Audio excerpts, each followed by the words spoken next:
So the Nether update was just released a few days ago, and I'm going to talk about the main features in this update to see how it stacks up against the other 15 updates that have been released over Minecraft's decade-long history. Despite my two previous Minecraft reviews, which haven't exactly been the most positive, I actually really like this update. I'd say it's definitely a contender for the best Minecraft update of all time. It ticks all my boxes for what makes a great Minecraft update. It adds a lot of interesting new blocks, mobs, and items. It updates a very prominent part of Minecraft. It updates a very bland and outdated part of Minecraft. On top of that, we even got new biomes and a structure. That being said, as per usual, I did have some problems with a few odd decisions and rushed features that were a part of this update. But before I get into that, I would like to talk about what made this update work.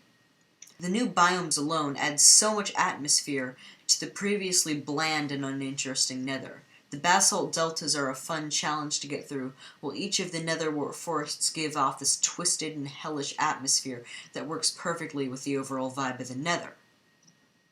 While I do mostly like the Soul Sand Valley, this biome is way too difficult. There are ghasts absolutely everywhere. And I get that there's supposed to be lost souls rising from the soul sand. Even so, after spending mere minutes in this biome, I had about 8 ghasts on my tail. In my opinion, this is way too hard, and the spawn rate should be slightly lowered.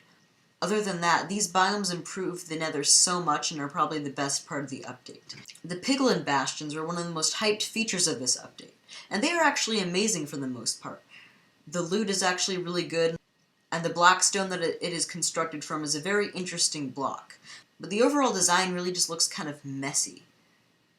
A lot of the blocks seem randomly placed, making it hard to tell the structure from the environment around it, and the overall shape of the structure is a bit too square.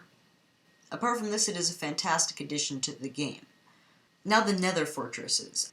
I was really hoping that they would get updated in this version, as they are extremely outdated, entirely made out of one block, and overall just look really terrible. Yet the developers said time and time again that they would not be updating these. There is literally no reason to. I just don't understand why Mojang continues to just leave out these super obvious no-brainer features. Now, I really like the world building that this update creates. Between the detail of the basalt deltas being remains of volcanoes, the bastions being called remnants, and the ruined portals littered around the world, it really gives the feeling that someone else inhabited these places before you.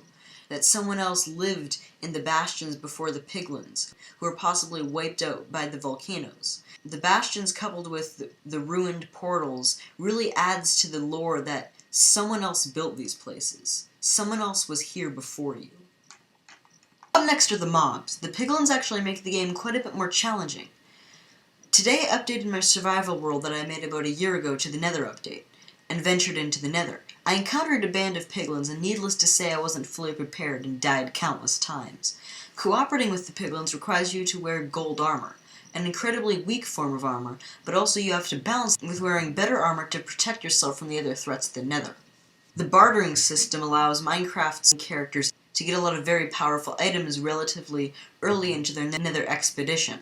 The Hoglins are a very fun mob to fight with their high health bar and tendency to attack in packs. If you kill one of these deformed pig beasts, you'll be rewarded with the only stable food source in all of the Nether. Now finally the Striders. Adding a creative nethery spin to the long-awaited lava boats, not only are these things the cutest mob in all of Minecraft, that is a fact by the way, there is no debate about that, these guys are also incredibly useful, finally allowing us to cross the huge lava oceans that are littered around the Nether. There is one issue with the Striders though, there's no way to heal them. Well, since they love warped fungus so much, I proposed that right-clicking a Strider with the warped fungus to feed them would heal a bit of their health. This feature should have been pretty obvious, and I'm honestly surprised that Mojang didn't add it. So the latest addition to the Nether update mob roster, the Piglin Brute. Finally, the Piglins have a leader. I will say this is a pretty cool mob though. How he has more health and his overall more snazzy design. Although I do feel like his character design could fit his name a bit better. They could easily make him look more brutish, by making him a bit taller and thicker. Okay, so now what I really didn't like.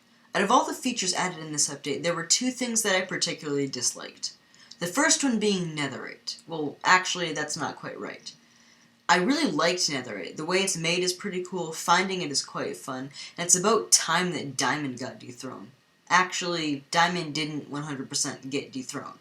Now that's where my problems lie. Instead of netherite being its own tool, it's upgraded from diamond. By putting a netherite ingot and a piece of diamond gear of your choosing into a smithing table, terrible use of that block by the way, Mojang, you can craft your desired piece of netherite gear. I can understand why Mojang made this decision, as it seems they knew a lot of fans would be angry if diamond completely lost its top spot. So they came up with this compromise, which doesn't work in any sort of way. Even judging from these memes, it looks like most fans are happy with the decision. However, for starters, it creates a whole lot of inconsistency.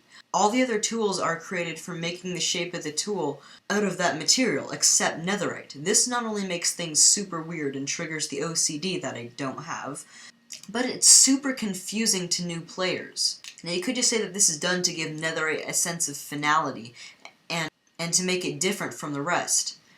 But it still completely fails from a gameplay standpoint. Because of the way netherite is crafted, it means you have to collect both netherite and diamonds to create netherite tools, and this is really difficult to do. But it's not difficult in a fun or challenging way, it's difficult in an annoying and painful way.